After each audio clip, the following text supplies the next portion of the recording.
Kisah Nabi Saleh alaihi salam. Bismillahirrahmanirrahim. Setelah Nabi Hud, keluarga serta pengikutnya hijrah ke Hadramaut. Mereka membentuk kehidupan baru di sana dalam suasana keimanan yang tinggi. Sebagian anak keturunan mereka bermigrasi ke utara, ke daerah Hijaz. Di sana mereka membuat pemukiman baru dan berkembang turun-temurun. Bangsa baru ini dikenal sebagai bangsa Tsamud atau kaum Tsamud. Secara silsilah keluarga, kaum Tsamud berkerabat dengan kaum Ad. Mereka berasal dari satu kakek buyut, yaitu Iram cucu Nabi Nuh.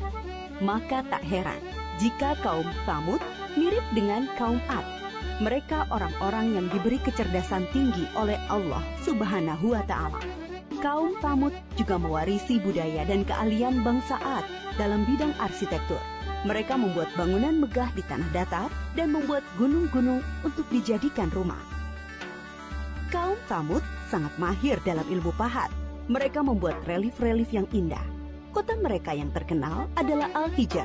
Pengairan, pertanian, dan peternakan mereka berkembang sangat baik, serupa kaum Ad dahulu. Pada mulanya, kaum Tsamud menarik pelajaran berharga dari pengalaman buruk kaum Ad. Karena itu mereka beriman kepada Allah Subhanahu wa Ta'ala. Mereka hidup dalam kedamaian dan ketaatan kepada Allah. Tetapi setelah beratus-ratus tahun berjalan, kejayaan membuat mereka menjauh dari ketakwaan kepada Allah. Mereka, terutama pembesar-pembesarnya, mulai angkuh. Penindasan kepada orang-orang miskin dan lemah di antara mereka. Kebohongan, kecurangan menjadi biasa bagi mereka. Kaum Tsamud juga mulai menyembah berhala dan diteruskan turun-temurun oleh anak cucu mereka. Mereka melupakan ajaran Allah dan menuruti bujukan setan. Allah tidak membiarkan manusia dalam kesesatan tanpa ada petunjuk. Karena itu, Allah memilih Saleh untuk menjadi utusan bagi kaum Tsamud. Saleh berasal dari keluarga terpandang di kalangan kaum Tsamud. Kecerdasan yang menonjol, rendah hati, dan ramah, pandai bergaul, serta sabar. Bakat kepemimpinannya sudah tampak sejak muda. Saleh disukai oleh kaumnya. Mereka berharap Saleh akan menjadi pemimpin mereka. Setelah menerima petunjuk-petunjuk yang jelas dari Allah Subhanahu wa Ta'ala, Nabi Saleh alaihi salam memulai dakwahnya kepada kaumnya. Hai kaumku, sembahlah Allah. Dialah yang menciptakan kamu dan menjadikan kamu mampu memakmurkan bumi. Dan mohon ampunlah kepada Allah Subhanahu wa Ta'ala atas dosa-dosamu. Takutlah kamu kepada azab Allah. Tetapi kaumnya menjawab, Hai Saleh, kami sungguh kecewa kepadamu. Selama ini kami mengharapkan kau akan jadi pemimpin kami. Sekarang kau melarang menyembah berhala-berhala. Padahal ini adalah warisan nenek moyang kami. Kami tidak mau mengikutimu. Kebanyakan kaum Tsamud tidak mau percaya kepada dakwah Nabi Saleh, terutama para pembesar-pembesarnya. Hanya sebagian dari mereka yang menyambut seruannya, terutama dari golongan-golongan miskin dan lemah. Para pemuda kaum Tsamud mengejek orang-orang lemah itu, tetapi iman mereka sudah kokoh kepada seruan Nabi Saleh. Melihat hal itu, para pemuda kaum Tsamud menjadi sakit hati dan gusar. Keangkuhan mereka menjadi-jadi. Mereka tidak mau kehilangan pengikut. Mereka ingin Nabi Saleh tidak mempunyai pengikut sama sekali. Mereka berusaha agar orang-orang beriman itu meninggalkan Nabi Saleh dan kembali menyembah berhala mengikuti mereka. Kemudian mereka menantang Nabi Saleh untuk mendatangkan mukjizat. Mereka berpikir, tentulah Nabi Saleh tidak bisa memenuhinya, dan jatuhlah wibawahnya di mata para pengikutnya. Dengan demikian, orang-orang beriman itu akan meninggalkan Nabi Saleh. Hai Saleh, jika kau benar seorang nabi, perlihatkan kepada kami mukjizat. Kalau tidak, tentulah engkau pembohong.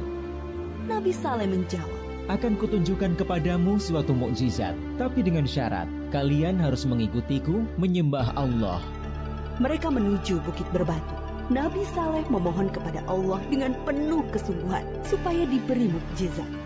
Dari dalam batu besar, keluarlah seekor unta yang sangat istimewa. Besar, gemuk, berbulu tebal, sangat bagus, dan hamil 10 bulan. Para pemuka kafir sangat terperanjat. Kaum Tsamud memang ahli dalam memahat batu. Tapi unta ini sungguh indah dan hidup, bukan patung pahatan dari batu. Nabi Saleh berkata, inilah unta Allah, jangan kalian mengganggunya, supaya tidak turun azab atas kalian. Dia mempunyai giliran makan dan minum dengan kalian. Sehari biarkan dia minum dari sumber air. Sehari giliran kalian dan ternak kalian.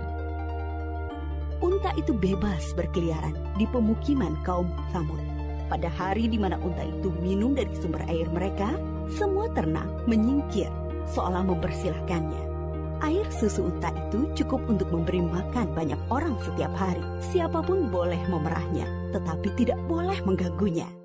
Tapi semua ini tidak menjadikan pemuda-pemuda Tsamud beriman kepada Allah dan Nabi Saleh.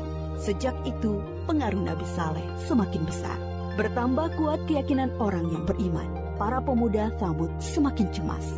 Mereka takut wibawa mereka makin turun dan tidak mempunyai pengikut lagi. Maka mereka mengadakan rapat rahasia untuk menghentikan dakwah Nabi Saleh. Mereka sepakat untuk membunuh unta mukjizat itu. Para pemuda Tsamud menyuruh 9 orang untuk membunuh unta itu. Mereka ini adalah para penjahat yang dikenal berani dan kejam. Bersama-sama mereka membunuh unta. Ada yang memanah dan seorang menyembelihnya. Pemuda Tsamud mengumumkan pembunuhan unta itu dengan congkaknya. Mereka berpikir dakwah Nabi Saleh akan terganjal. Tentu banyak orang beriman yang akan meninggalkannya karena mukjizat yang sudah tidak ada. Masyarakat sangat sedih dan ketakutan mendengar kabar itu. Mereka sedih karena tidak bisa lagi minum air susu unta ajaib itu dan takut azab Allah akan benar datang menimpa mereka. Para pemuda Tsamud mendatangi Nabi Saleh dengan angkuh dan penuh rasa kemenangan. Hai Saleh, kami telah membunuh untamu. Datangkanlah azab yang kau ancamkan kepada kami. Kalau tidak, pasti kau pembohong besar. Kalian diberi waktu 3 hari untuk bersenang-senang di rumah kalian. Setelah itu, azab dari Allah pasti akan datang. Dengan penangguhan waktu 3 hari, diharapkan banyak orang yang menyesali dan bertaubat kepada Allah, serta menjadi orang yang beriman. Tetapi orang-orang kafir itu tetap dalam keangkuhannya. Mereka tidak mau beriman. Mereka malah menunggu-nunggu apa yang akan terjadi setelah 3 hari. Diam-diam mereka juga gelisah, takut kalau azab itu benar-benar datang.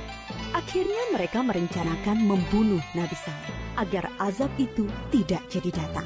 Mereka mengutus kembali 9 orang yang telah membunuh unta untuk membunuh Nabi Saleh.